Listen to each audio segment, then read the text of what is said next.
আসসালামু আলাইকুম। এটিএন বাংলা সংবাদে সবাইকে স্বাগত জানাচ্ছি নাবিলা রহমান। শুরুতে বিআরবি কেবলস সংবাদ শিরোনাম। জনগণের ভোটের অধিকার নিশ্চিত করেই ৭ জানুয়ারি নির্বাচন হয়েছে, সংবাদ সম্মেলনে বললেন প্রধানমন্ত্রী। যুক্তরাষ্ট্রকে মানবাধিকারের সবক না দেওয়ার আহ্বান। টানা তাপদাহ শেষে কমতে শুরু করেছে তাপমাত্রা। চট্টগ্রাম সহ বিভিন্ন জেলায় বৃষ্টি। শনিবার খুলছে মাধ্যমিক বিদ্যালয়, রোববার প্রাথমিক।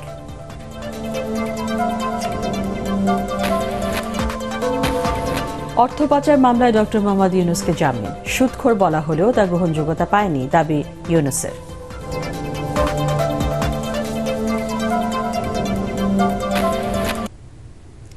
শুনছিলেন বিআরবি কেবলস সংবাদ শিরোনাম।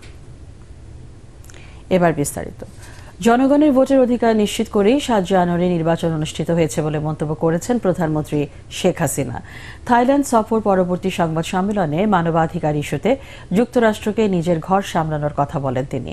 আসন্ন উপজেলা নির্বাচন প্রসঙ্গে প্রধানমন্ত্রী বলেন, ভোটকে অর্থবহ করাই তার সরকারের লক্ষ্য। বিস্তারিত মনিউর রহমানের রিপোর্টে। থাইল্যান্ডে আমার সরকারি সফরটি দ্বিপাক্ষিক সম্পর্কের ক্ষেত্রে একটি মাইল ফলক হয়ে থাকবে। থাইল্যান্ড সফর নিয়ে গণভবনের সংবাদ সম্মেলনে লিখিত বক্তব্যে প্রধানমন্ত্রী শেখ হাসিনা উল্লেখ করেন, এই সফরের মাধ্যমে দুদেশের মধ্যে সহযোগিতার নতুন দুয়ার খুলেছে।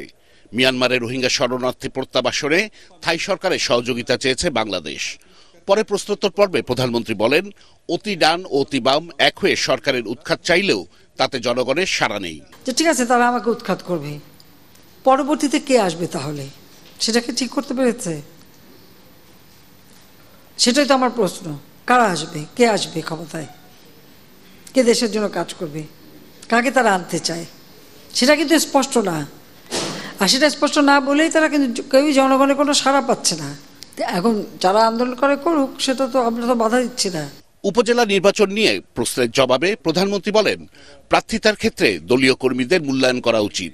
ভোটকে জনগণের সাংবিধানিক অধিকার বলে উল্লেখ করেন তিনি। আমাদের কথা হচ্ছে ইলেকশনটা প্রভাব মুক্ত যেন হয়, প্রভাব মুক্ত যেন হয়, মানুষ যেন স্বাধীনভাবে ভোটটা দিতে পারে। তো এক জায়গায় বউকে দিল, আরেক জায়গায় ছেলেকে দিল, আর এক জায়গায় এগুলি আসলে ঠিক না। কর্মীদেরও মূল্যায়ন করা উচিত। আমি সেটাই বলতে চেয়েছি আমাদের নেতা কর্মীদেরকে, যে কর্মীদেরও মূল্যায়ন করা উচিত এবং সেখানে সব কিছু নিজেরাই নিয়ে নেব, একটা আর আমার নেতা কর্মীদের জন্য কিছু রাখবো না, এটা তো হয় না। আমরা দেখছি যে কোনো কোনো দল থেকে বলা হচ্ছে কেউ নির্বাচনে যাবেন না, ভোটে যাবে না, মানুষকে মানা করা হয়। তো মানুষ কেন ভোটে যাবে না? ভোট দেওয়া তো তার অধিকার। তার এলাকায় সে কাকে চায় তাকে সে ভোট দেবে। তাদের ভোটের অধিকারে হস্তক্ষেপ কেন করা? যুক্তরাষ্ট্রের নিউ ইয়র্কে 2 বাংলাদেশি হত্যার ঘটনার পরেও মানবাধিকার সংস্থাগুলো নিশ্চুপ কেন, সেই প্রশ্ন রাখেন সরকার প্রধান। আমাদের দেশেও তো কত মানবাধিকারের বিরাট বিরাট প্রবক্তারা আছে, তারাও চুপ কেন? সেটা আমারও প্রশ্ন। আমি তাদের কাছে জিজ্ঞেস করি যে তারা চুপ কেন, এখন কথা বলে না কেন, বা তারা ব্যবস্থা নেয় না কেন? বা এতগুলি সংস্থা, সেই সাংবাদিক থেকে শুরু করে সবার জন্য তো বিরাট বিরাট আন্তর্জাতিক সংস্থা, কিছু হলে বাংলাদেশে কিছু হলেই তো তারা খুব সোচ্চার, এখন কেন চুপ? তাদের দেশে এই যে প্রতিনিয়ত মানবাধিকার লঙ্ঘন হচ্ছে, আর গুলি করে একেবারে যারা সাধারণ নিরীহ মানুষগুলিকে হত্যা করা হচ্ছে, এটা তো তাদের দেখা উচিত। নিজের ঘরের দিকে আগে সামলানো উচিত। 23 জুন উপমহাদেশের প্রাচীনতম রাজনৈতিক দল আওয়ামী লীগের 75তম প্রতিষ্ঠা বার্ষিকীতে বিশ্ব পরিস্থিতি পর্যবেক্ষণ করে বিদেশি অতিথিদের আমন্ত্রণ জানানো হবে বলে জানান প্রধানমন্ত্রী। এছাড়াও সংবাদ সম্মেলনে প্রাধান্য পায় দ্রব্যমূল্য নিয়ন্ত্রণ ও কৃষি উৎপাদন। মনিউর রহমান, এটিএন বাংলা, ঢাকা।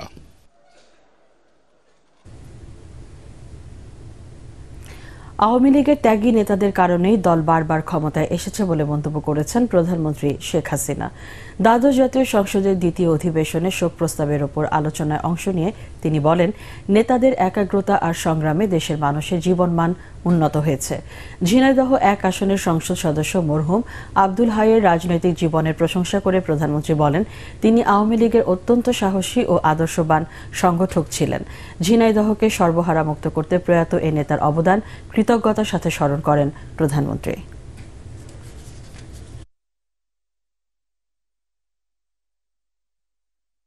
অনেক সংগ্রামের পথ বেয়ে আওয়ামী লীগ সরকার এসেছে, আর আওয়ামী লীগ সরকার এসেছে বলেই কিন্তু আজকে বাংলাদেশের সার্বিক উন্নয়ন হয়েছে। মানুষের সাধারণ মানুষের জীবনমান উন্নত হয়েছে, বাংলাদেশের জনগণ আজকে একটা মর্যাদা নিয়ে চলতে পারে বিশ্ব দরবারে। এবং এটা আমার পক্ষে সম্ভব হয়েছে এই জন্য যে আব্দুল হাইয়ের মতো এই ধরনের ত্যাগী নেতা কর্মী ছিল বলেই এই সাফল্য আমরা আনতে পেরেছি, যারা দেশপ্রেমে উদ্বুদ্ধ ছিল, সততা, নিষ্ঠা, একাগ্রতার সাথে কাজ করেছেন, অর্পিত দায়িত্ব পালন করেছেন। টানা তীব্র তাপপ্রবাহ শেষে কমতে শুরু করেছে তাপমাত্রা। আগামী 24 ঘন্টার মধ্যে দেশের 5 বিভাগে বৃষ্টির পূর্বাভাস দিয়েছে আবহাওয়া অফিস। এরই মধ্যে চট্টগ্রাম, বরিশাল ও সিলেটে বৃষ্টির খবর পাওয়া গেছে। সন্ধ্যায় হতে পারে ঢাকায়। তবে খুলনা ও রাজশাহীতে তাপপ্রবাহ কমতে আরও কয়েকদিন সময় লাগতে পারে। আবহাওয়া পরিস্থিতির কিছুটা উন্নতি হলেও এখনও ভ্যাপসা গরমে অস্বস্তিতে নগরবাসী। ইমদাদুল হকের ক্যামেরায় আদ্দিন সজীবের রিপোর্ট। গলা ভিজেও যেন তৃষ্ণা মিটছে না কারো। তীব্র তাপ থেকে মুক্তি পেতে পাখপাখালি ভিড় জমিয়েছে গাছগাছালি আর খালবিলে। দেশের বিভিন্ন স্থানে বৃষ্টির খবর স্বস্তির হলেও নগর জীবনে হাসি নেই এখনো। ভ্যাপসা গরমে অতিষ্ঠ জনজীবন।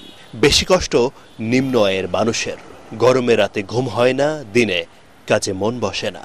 টানা গরমে বেড়েছে অসুস্থতাও। কালকে নামতে হয় জানা বেশি, একবারে প্রচুর গরম। তো রাতের বেলা বাসায় থাকেন না কোথায় থাকেন? রাস্তায়। রাস্তায়? বাসায় গরম, টিনের রুম না, টিনের তাপ বেশি না। প্রচন্ড গরমে যখন এসি ছাড়া ঘুমাতে পারে না মানুষ, তখন রাতের বেলা বহু মানুষ ঘুমাচ্ছেন পথে কিংবা রাস্তার উপরে, কেননা তাদের সেই সাধ্যটা নেই। এই বাস্তবতায় এই কষ্টটা এমন একটা পর্যায়ে পৌঁছেছে যে তারা দিনের বেলায় কাজ করতে পারছে না, প্রভাব পড়ছে জীবন জীবিকায়।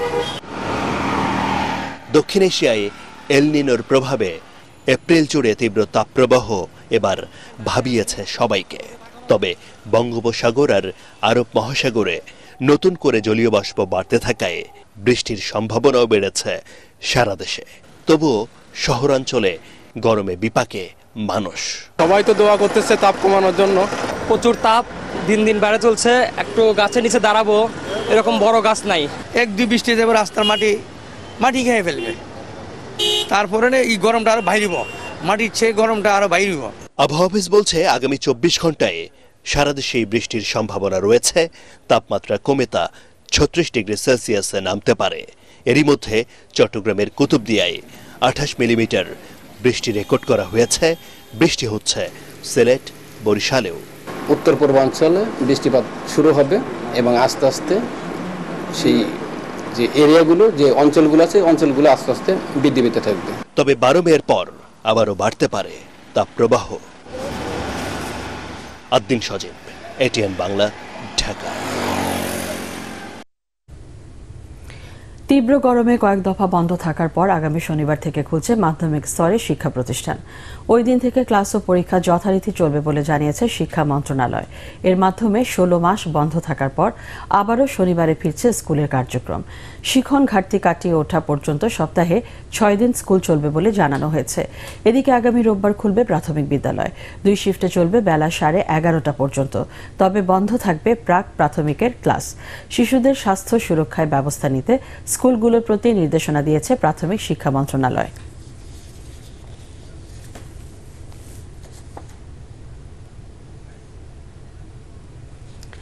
অর্থ পাচারের মামলায় জামিন পেয়েছেন নোবেলজয়ী ডক্টর মোহাম্মদ ইউনুস।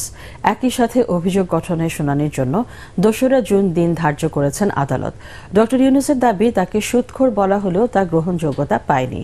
বিচারাধীন মামলা নিয়ে ডক্টর ইউনুস মন্তব্য করতে পারেন না বলে অভিমত দুদকের আইনজীবীর। মিজান শাহজাহানের রিপোর্ট। ঢাকার বিশেষ জজ আদালত 4-এ সশরীরে হাজির হয়ে জামিন চান নোবেল বিজয়ী অর্থনীতিবিদ ডক্টর মোহাম্মদ ইউনুস। শুনানি শেষে তার জামিন মঞ্জুর করেন আদালত।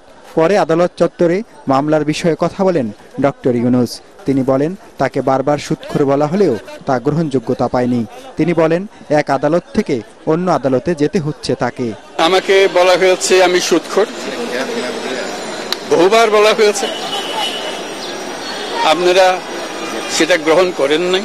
আমাকে বলা হয়েছে আমি গরিবের রক্তচোষা। কেন সুস্থ মস্তিষ্কের মানুষ তো এরকম অভিযোগ আনতে পারে না, কাজে আমি কিভাবে জবাব দেব? ডক্টর ইউনূসের মন্তব্যে তীব্র প্রতিক্রিয়া জানান দুদকের আইনজীবী। প্রফেসর ডক্টর ইউনূসের কোনো কথার জবাব আমি দিব না, তিনি এই মামলার আসামি। তার পক্ষের আইনজীবী যদি কিছু বলে থাকে আপনি আমাকে বলেন, আমি জবাব দেব। তিনি সবসময় মামলাটিকে বিভ্রান্ত করার জন্য তার একটা মতাদর্শ আছে, সেই মতাদর্শের কারণে তিনি এই ধরনের কথাবার্তা বলেন। গ্রামীণ টেলিকমের কর্মীদের লভ্যাংশের 25 কোটি 22 লাখ টাকা আত্মসাতের দায়ে করা মামলায় 1 ফেব্রুয়ারি ডক্টর ইউনূস সহ 14 জনের বিরুদ্ধে আদালতে অভিযোগপত্র দেয় দুদক। অভিযোগে বলা হয়েছে আসামিরা অবৈধভাবে 25 কোটি 22 লাখ টাকা স্থানান্তর করেছে, যা মানি লন্ডারিং প্রতিরোধ আইনে অপরাধ। মিজান শাহজাহান, এটিএন বাংলা, ঢাকা। জোর করে ব্যাংক একীভূত করার বিপক্ষে বাংলাদেশ ব্যাংকের সাবেক গভর্নর ডক্টর মোহাম্মদ ফরাসউদ্দিন। তার মতে অর্থনীতি চাঙ্গা করতে ব্যাংক আমানত সংগ্রহের সব বাধা তুলে দিতে হবে। কার্যকর বাংলাদেশ ব্যাংক ও দক্ষ অর্থ মন্ত্রণালয় থাকলে দেশের অর্থনীতি সহজেই ঘুরে দাঁড়ানো সম্ভব বলেও দাবি তার। শরফুল আলমের রিপোর্ট। সুশাসনের অভাব, লুটপাট আর নজরদারির অভাবে ঝুঁকিতে দেশের ব্যাংকিং খাত। এরই মধ্যে 10টি ব্যাংক একীভূত করা হয়েছে। সংকট কাটাতে বাংলাদেশ ব্যাংক যখন বাণিজ্যিক ব্যাংকগুলোকে নিয়ে এমন একীভূত করার সমাধান খুঁজছে, তখন সাবেক গভর্নর মোহাম্মদ ফরাসউদ্দিন এ নিয়ে প্রশ্ন তুলেছেন। নিজেদের মধ্যে আলাপ আলোচনায় মার্জার হইতে পারে, এক ব্যাংক আর একটা ব্যাংকে হস্টাইলভাবে টেক ওভার করতে পারে, এগুলো আছে। কিন্তু বড় কথা হলো যে যদি দুইটা ব্যাংকে একীভূত করার প্রয়োজন পড়ে, ওই দুইটা ব্যাংকের কিন্তু সম্মতি থাকাটা বাঞ্ছনীয়। জোর করে বোধহয় করা ঠিক হবে না আমার মনে হয়। ইকোনমিক রিপোর্টারদের সংগঠন ইআরএফ আয়োজিত আলোচনা সভায় সাবেক এই গভর্নর বলেন, ব্যাংক খাতে চলমান তারল্য সংকট কাটাতে কিছু সময়ের জন্য আমানত সংগ্রহ সহজ করা উচিত। ঋণ খেলাপিদের সুবিধা দিতে নতুন টাকা ছাপানোর সমালোচনা করেন তিনি। অর্থ পাচারের বিষয়ে দাতা সংস্থা আইএমএফ ও সরকারের নিষ্ক্রিয়তা নিয়েও প্রশ্ন তুলেন doctor Farasuddin.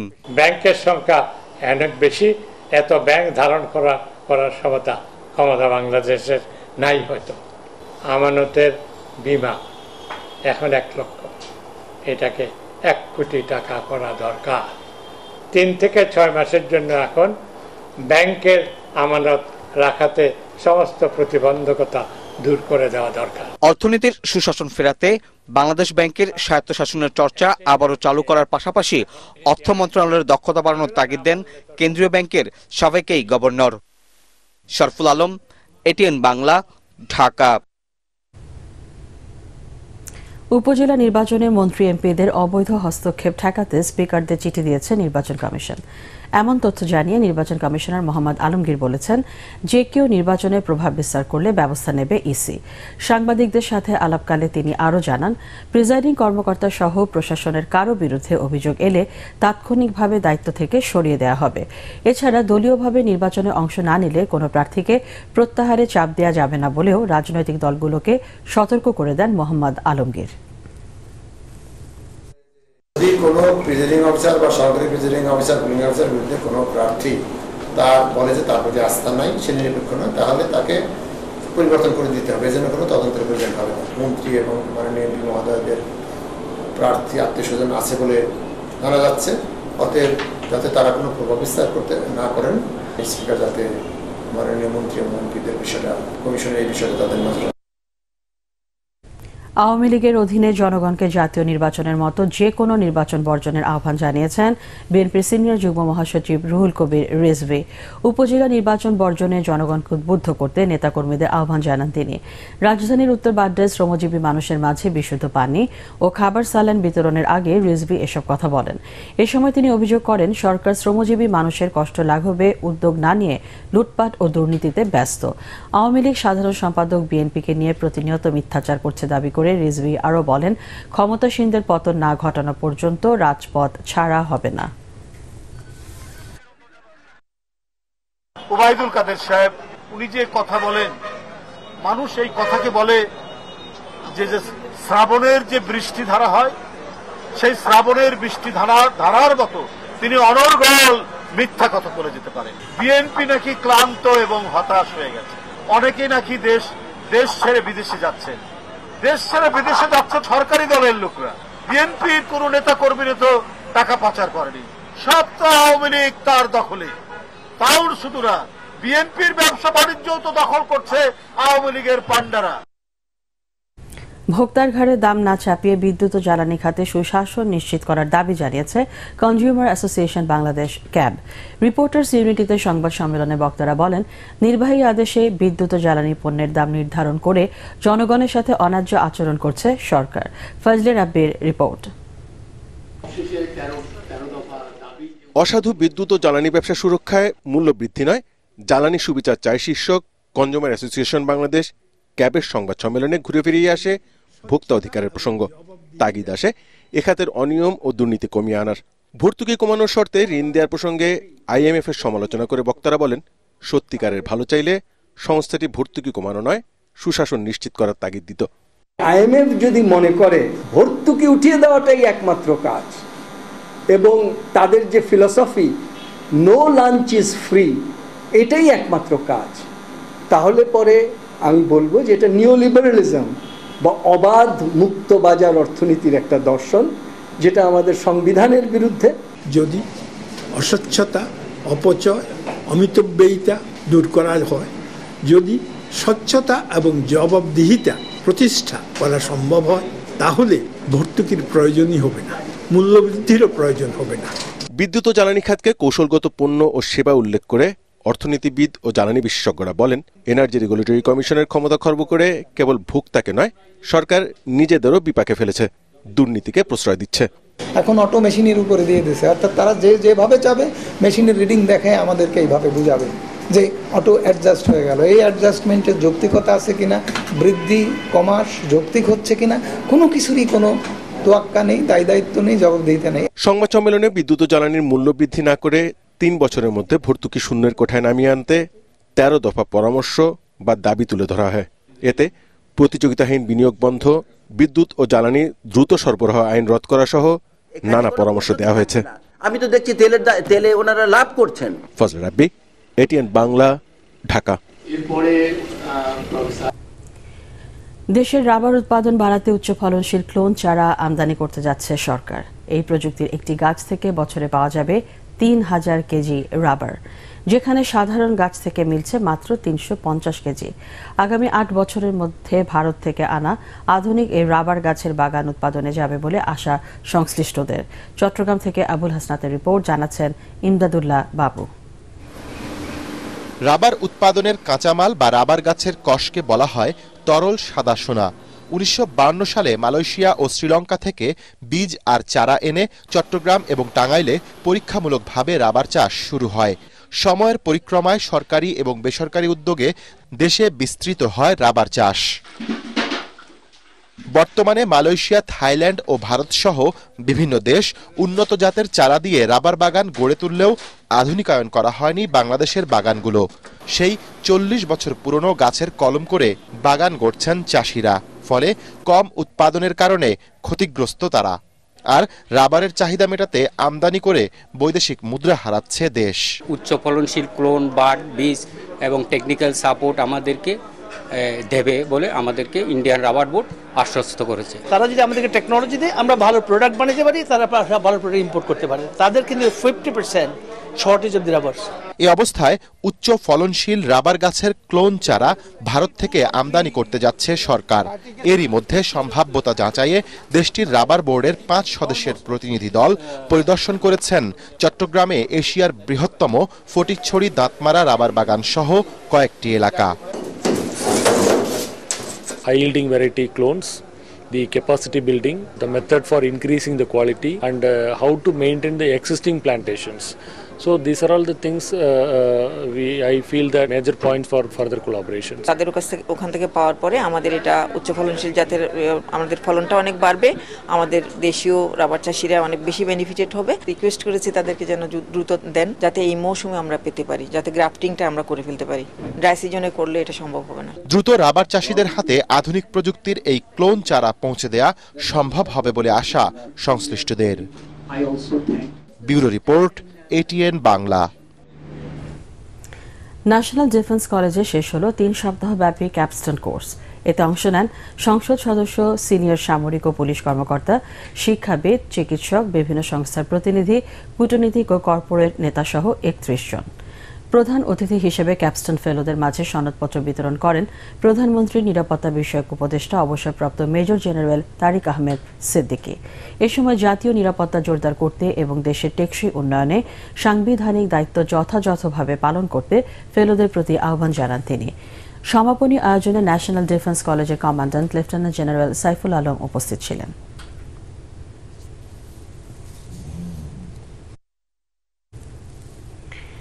Military institute of science and technology MIST-তে শুরু হয়েছে 3 দিনব্যাপী ষষ্ঠ ইলেকট্রিক্যাল ও ইলেকট্রনিক ইঞ্জিনিয়ারিং এবং ইনফরমেশন ও কমিউনিকেশন ইঞ্জিনিয়ারিং বিষয়ক আন্তর্জাতিক সম্মেলন। এর উদ্বোধন করেন সেনা প্রধান জেনারেল SM শফিউদ্দিন আহমেদ। সম্মেলনে বাংলাদেশ, যুক্তরাষ্ট্র, যুক্তরাজ্য সহ বিভিন্ন দেশের প্রকৌশলী ও গবেষকরা অংশ নিচ্ছে। সম্মেলনে কৃত্রিম বুদ্ধিমত্তা, বায়োমেডিক্যাল ইঞ্জিনিয়ারিং, কম্পিউটার নেটওয়ার্ক ও সিকিউরিটি সহ ইঞ্জিনিয়ারিং এবং ইনফরমেশন ও কমিউনিকেশন টেকনোলজির বিভিন্ন বিষয় উঠে আসে। এর মাধ্যমে বিভিন্ন সরকারি ও বেসরকারি প্রতিষ্ঠান, শিক্ষার্থী এবং গবেষকদের মাঝে তথ্য ও যোগাযোগ প্রযুক্তির নতুন দ্বার উন্মোচন হবে বলে আশা করেন আয়োজকরা। আল আরাফা ইসলামী ব্যাংক অর্থ সংবাদ।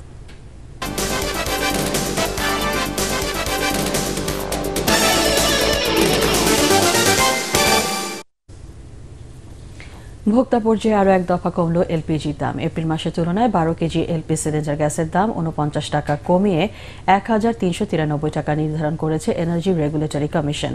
একই হারে কমেছে অন্যান্য পরিমাণে সিলিন্ডার গ্যাসের দাম। এনার্জি রেগুলেটরি কমিশনের আদেশে বলা হয়, সৌদি আরামকোর প্রোপেন ও বিউটেনের দরের সাথে ডলারের দাম, পরিবহন খরচ এবং বিক্রেতার লাভ হিসাব করে এই দর নির্ধারণ করা হয়েছে। বৃহস্পতিবার সন্ধ্যা 6টা থেকে নতুন দাম কার্যকর হবে। এবার পার্টেক্স খেলার খবর।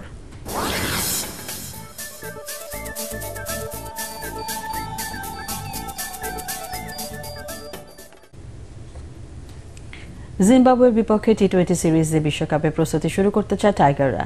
চট্টগ্রামে প্রথম ম্যাচকে সামনে রেখে এমনটাই বললেন অধিনায়ক নাজমুল হোসেন শান্ত। একই সাথে বাজে ফর্ম থেকেও বের হয়ে আসতে চান লিটন শান্তরা। অন্যদিকে শ্রীলঙ্কাকে সবশেষ সিরিজে হারানো জিম্বাবুয়ে শিবির আত্মবিশ্বাসী। চট্টগ্রাম থেকে আরো জানাচ্ছেন সৈয়দ তামিম মাহমুদ। ঘরের মাঠে দীর্ঘ 4 বছর পর আবারও টি-20 সিরিজে জিম্বাবুয়ের মুখোমুখি হচ্ছে টাইগাররা। তবে স্বস্তিতে নেই কোনো দলই। চট্টগ্রামেও রোদের প্রখরতা নাভিশ্বাস তুলেছে ক্রিকেটারদের। একই সাথে ব্যাটিং ফর্মটাও ভাবাচ্ছে টাইগারদের। বিপিএল এর পর ডিপিএলেও হাসেনি অনেকের ব্যাট। তবে টিম ম্যানেজমেন্টের চোখ থাকবে 18 মাস পরে দলে ফেরা সাইফুদ্দিন, পারভেজ হোসেন ইমনের দিকে। যদিও পরীক্ষা নিরীক্ষা করতে চান না অধিনায়ক শান্ত। প্রস্তুতি নিতে গিয়ে যে আমরা খেলাটা হালকাভাবে নিব বা অনেক এক্সপেরিমেন্ট করতে যাব তাও না। যে 15টা প্লেয়ার এখানে আছে সবাই ক্যাপাবল ওই টিমকে হারানোর জন্য। বড় মঞ্চে সুযোগ পাওয়া রিশাদ জাকিররাও চাইবে নিজেদের প্রমাণে। অন্যদিকে শ্রীলঙ্কার বিপক্ষে জয়ের অভিজ্ঞতা এখানেও কাজে লাগবে বলে মনে করেন জিম্বাবুয়ে অধিনায়ক।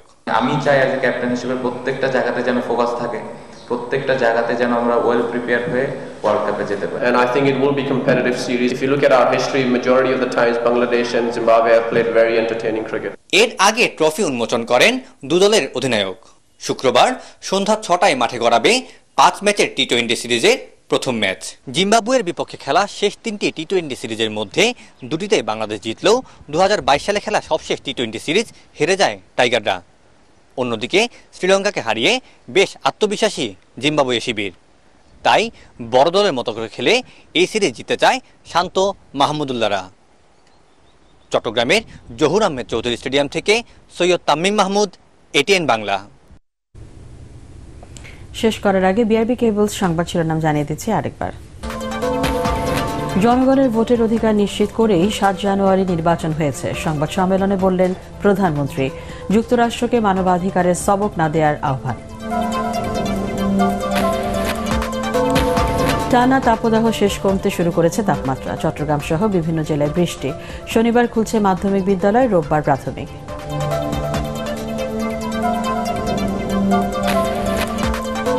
অর্থ পাচার মামলায় ডক্টর মোহাম্মদ ইউনূসকে জামিন। সুদখোর বলা হলেও তা গ্রহণযোগ্যতা পায়নি, দাবি ইউনূসের।